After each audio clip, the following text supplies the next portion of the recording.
दुनिया के साथ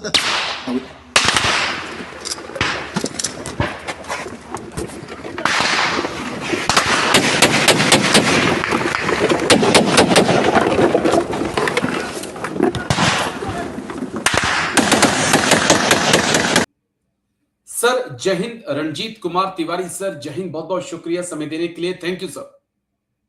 नमस्कार Rajesh sir. Thank you sir, शुक्रिया आपने समय दिया। सबसे हमारे असम राइफल के 2 जवान सर शहीद हो जाते हैं अम्बुश में, मणिपुर के उखरुल में। दुख होता है सर, बहुत दुख होता है। लेकिन एक चीज जब मैंने पढ़ी तो फिर थोड़ा सा मैं चौंक गया कि एक थे हमारे हवलदार चंद्र मोहन सिंह सर, और 6 जुलाई 2026 को वो भी शहीद हुए। साथ में थे एक डब्ल्यू बलवंत सिंह, ये भी 40 असम राइफल के थे।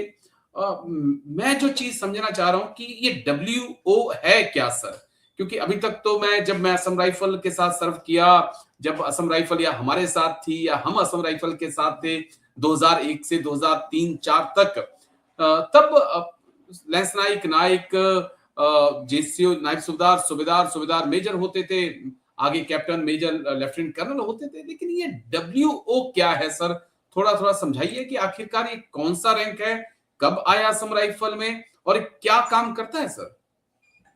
सर सबसे पहले तो ये जो घटना हुई थी उखरूल में 40 यार के कन्वाई के ऊपर, ये जो एम्बुश हुआ था, सबसे पहले सर नॉर्थ ईस्ट में आपको पता ही है कि आईडी ब्लास्ट होता है।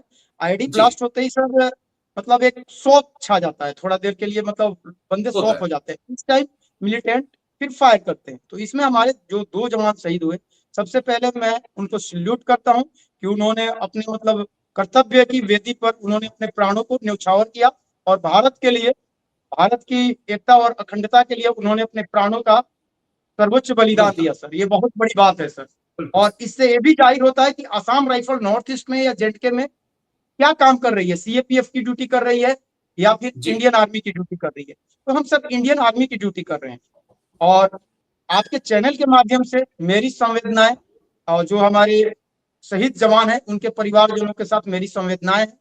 मैं एक बहुत छोटा व्यक्ति हूँ, पर फिर भी जो मुझसे बन सकता है और मैं सबके साथ खड़ा हूँ, और जो मुझसे हो सकता है वो मैं करने के लिए तैयार हूँ। अब आपके सवाल पे आता हूँ सर कि ये वारंट ऑफिसर, तो ये वारंट ऑफिसर रैंक है सर WO। इसको तो सर तो ये मेरे ख्याल से शायद एयरफोर्स में होता था, एयरफोर्स में होता है वारंट ऑफिसर। एयरफोर्स में वारंट ऑफिसर है सर, वो इंडियन आर्मी के सूबेदार के इक्विवेलेंट रैंक होता है। सूबेदार के इक्विवेलेंट, यानी हमारी इंडियन आर्मी का सूबेदार और एयरफोर्स का वारंट ऑफिसर एक ही पे लेवल और एक ही रैंक है सर। लेकिन जो असम राइफल में वारंट ऑफिसर इंट्रोड्यूस किया गया, ये जबरदस्ती का घुसाया हुआ रैंक है सर, और CAPF के साथ पैरिटी चली। क्योंकि 6th पे कमीशन में सर CAPF के अंडर ASI, GD में ASI रैंक नहीं होता था, वहां ASI लाया गया। तो उसी के इक्विवेलेंट असम राइफल में सर, असम राइफल में हवलदार से लोग नायब सूबेदार बनते थे सर। पहले भी मैं आपको बता चुका हूं कि फौज का नायब सूबेदार, चाहे असम राइफल हो या इंडियन आर्मी हो, उसका नायब सूबेदार और CAPF का सब इंस्पेक्टर दोनों इक्विवेलेंट है। फर्क इतना ही है कि नायब सूबेदार 1 स्टार लगाता है अपने यूनिफॉर्म पे और सब इंस्पेक्टर 2 स्टार। देखने में वो 2 स्टार है, बट वो है सब इंस्पेक्टर हमारे नायब सूबेदार के बराबर। तो CAPF के साथ पे पैरिटी करने के लिए इन्होंने बीच में एक वारंट अफसर रैंक इंट्रोड्यूस कर दिया और जबरदस्ती GD के हवलदार को ये नायब सूबेदार न बना करके पहले वारंट ऑफिसर बनाने लगे। तो एक जबरदस्ती का थोपा हुआ रैंक है सर। और असम राइफल का रैंक स्ट्रक्चर को तो इन्होंने खिचड़ी कर ही रखा है सर गवर्नमेंट ने। अब आप देखो सर, राइफल मैन, हवलदार, ये सब क्या है, वारंट ऑफिसर, ये सब आर्मी रैंक है सर। नायब सूबेदार, सूबेदार मेजर, ये सब सर आर्मी रैंक है। उसके बाद जो हमारा कैडर ऑफिसर है, जो आर्मी ऑफिसर का रैंक है, वो फिर आर्मी ऑफिसर है, लेफ्टिनेंट, कैप्टन। वैसे लेफ्टिनेंट आता नहीं है असम राइफल में, कम से कम कैप्टन आते हैं। तो कैप्टन, मेजर, लेफ्टिनेंट कर्नल से लेकर लेफ्टिनेंट जनरल तक तो असम राइफल में आते हैं, वो सब आर्मी रैंक है। और फिर एयर कैडर, जो आर्मी रैंक वाले जवान है, जो राइफलमैन है, हवलदार है, नायब सूबेदार है सर, ये तो आर्मी रैंक है ना।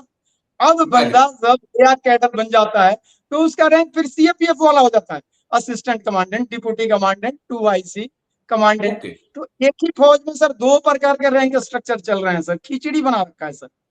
और ये जो वारंट अफसर रैंक लाया गया है, ये एएसआई के इक्विवेलेंट लाया गया था असम राइफल में। सर ठीक है। एएसआई जो है, सर थोड़ा सा और टाइम लूंगा, क्लियर करना चाहूंगा। जो जी जी एएसआई जी। है यानी कि असिस्टेंट सब इंस्पेक्टर, वो एक एसओ रैंक है। सीएपीएफ में सर जेसीओ को एसओ बोलते हैं, सब ऑर्डिनेट जी ऑफिसर बोलते हैं, और असम राइफल और आर्मी में जूनियर कमीशन ऑफिसर बनते हैं। तो जो लोग समझ रहे होंगे या इस बात को समझते हैं, उनको मालूम होगा कि सीएपीएफ का एएसआई यानी एक जी। स्टार लगाने वाला, और यहाँ हमारा असम राइफल में वारंट ऑफिसर, दोनों ओके। इक्विवेलेंट है। लेकिन असम राइफल में सर वारंट अफसर रैंक तो ला दिया सीएपीएफ के नाम पे, लेकिन उनको सीएपीएफ के जैसी सहूलियतें नहीं दी गई। सीएपीएफ में ठीक। क्या होता है सर, उनको एसओज में से लागू है, एएसआई को उनको ओके। सैल्यूट लागू है, सबको अलग फॉलिन में उनकी अलग लाइन होती है एसओज के साथ। लेकिन यहाँ इनको मतलब वारंट ऑफिसर को असम राइफल में एनसीओ के तौर पे ही ट्रीट किया जाता है, as a senior NCO treat किया जाता है। तो ओके। पे के साथ तो है, उनको पे तो मिल रहा है उस चीज का, एएसआई का, बट उनको फैसिलिटीज और वो इज्जत नहीं मिल पाती। जो जी। इज्जत सीएपीएफ में एक एएसआई को मिलता है, वही ठीक है। इज्जत वारंट ऑफिसर को नहीं मिलता है। वारंट अफसर को ये मतलब क्या बोला जाए एक कि जो सीनियर हवलदार समझ की लेते हैं। ड्यूटी है सर, जो हवलदार की मैं ड्यूटी है वही वारंट अफसर की भी है। मैं समझ गया। फर्क अगर हम इतना ही है। कहना चाहें तो जैसे हमारे सीएचएम होते हैं, बीएचएम होते हैं, उस टाइप से मान लूं, या उनके ऊपर की कड़ी और जेसीओ के बीच की कड़ी? नहीं छोटा सर, सा जवाब। सीएचएम और बीएसएम के ऊपर की कड़ी नहीं है, उनके इक्विवेलेंट की ही कड़ी है। ओके, उनका चलिए ठीक, इक्विवेलेंट पॉइंट ही इसका है। बस एक इसी फर्क मुद्दे इतना से ही है जुड़ा सर हुआ कि जवाब। ये जो हाँ, दो जवान हमारे एक मिनट। शहीद हुए, जी जी, दो जवान हमारे जो शहीद हुए, या एक वारंट अफसर साहब और एक हवलदार साहब शहीद हुए, क्या बेनिफिट्स इनको मिलेंगे? शहादत के बाद इनके परिवार को क्या मिलेगा? कोई सर जानकारी एक तो सर? इनको जैसे आर्मी में मिलता है आपका आर्मी ग्रुप इंश्योरेंस स्कीम, वैसे असम जी राइफल से असम राइफल्स का अपना ग्रुप स्कीम है, अर्गिस जी। बोलते हैं उसको। हाँ, तो वो मिलेगा सर। इसके अलावा कुछ स्टेट गवर्नमेंट से भी, जो मणिपुर में हुआ है वहां से भी कुछ एक्सग्रेसिया मिलता है, कुछ सेंट्रल गवर्नमेंट से भी एक्सग्रेसिया मिलेगा। ओके। वो जिस स्टेट के रहने वाले हैं वहां से भी मिलता है सर। तो ये जी कई तमाम चीजें हैं। बाकी उनका जो आर्मी में एपी फंड होता है, तो हमारे असम जी। राइफल में जीपीएफ होता है, जनरल प्रोविडेंट फंड। ये सारी चीजें ओके। मिलेंगी। इसके अलावा अगर उनका डीएसपी अकाउंट होगा, और क्योंकि बहुत सारे जवानों का डीएसपी अकाउंट आज भी नहीं है, डीएसपी जी। अकाउंट होगा तो उसमें भी ऑपरेशनल डेथ में सर मिलता है आपका, वो आपको पता ही है। तो ये बिल्कुल बहुत बिल्कुल। सारी सहूलियतें मिलेंगी, ये फैमिली वो को तो पेंशन देंगे। मिलती है? इसके फैमिली को बावजूद पेंशन भी लगेगी? उसके तिवारी सर, मतलब फैमिली को पेंशन लगती है असम राइफल में या नहीं बिल्कुल सर, लगती है? ये जो भी जवान शहीद हुए हैं, जहां तक मैं जानता हूं कि ये सब ओपीएस के अंदर मतलब कवर्ड है, तो इनके ओके। फैमिली को पेंशन मिलेगी, उसी रेट से मिलेगी जैसे बाकी फोर्सेज में या बाकी सिविल सर्विसेज में भी मिलती है। लेकिन फर्क इतना ही है कि उनके पेंशन के साथ एमएसपी इंक्लूड नहीं होगा, और उनको वन रैंक वन पेंशन की फैसिलिटीज नहीं मिल पाएगी जब तक ठीक है। हमें ये चीजें लागू नहीं हो जाती है तब तक। यानी पेंशन ठीक तो है। मिलेगा, सारी सहूलियतें भी मिलेंगी, लेकिन इंडियन आर्मी को मिलने वाले रेट से थोड़ा हमारा फर्क होता है कम सर। हो। और इसी बात की लड़ाई सर अरेवा लड़ रहा है। जी। इनका सर जो लास्ट राइट होगा उसमें भी मतलब जो उनका नियरेस्ट आर्मी यूनिट होगा, वही आके वो उनको आएगा। मतलब सब सलामी गारद वगैरह देंगे। जी। लेकिन खाने के लिए तो सब कुछ अच्छा है, लेकिन फाइनेंशियल लेवल पे हम कहीं ना कहीं पीछे रह जाते हैं। काम करने आर्मी में तो हम आगे हैं, शहादत जी। देने में भी असम राइफल आगे है। वैसे लेकिन रिमोट एरियाज में जहाँ कोई नहीं रहता है नॉर्थ ईस्ट में, वहां असम राइफल रहती है।